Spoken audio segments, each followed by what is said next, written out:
I found out. My dad had a secret family. After he died, I always thought my dad was the most loyal man I knew. Turns out, I didn't even know half his life. He passed away suddenly last year. Heart attack. I was devastated. He was my hero, my biggest supporter, the one who taught me how to ride a bike and never give up on anything. Mom was heartbroken, of course, but she handled all the paperwork and funeral stuff while I tried to hold it together. A few weeks later, I got a call from a lawyer asking me to come in for a reading of the will.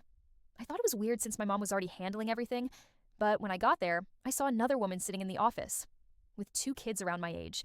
I remember the lawyer saying, "It seems we need to divide the assets among all three of his children." I froze. "What do you mean, three?" The woman, quiet, nervous, looked at me and whispered, "I'm sorry. I didn't know he told you nothing." Turns out, my dad had another family, a woman he'd been seeing for nearly 20 years. The kids, my half-siblings, had known about me their entire lives. They even had pictures of me on their walls because he told them I was their other sister. But he never told me anything. I went home that night and just sat in my car for hours, crying. I felt like my whole childhood had been a lie.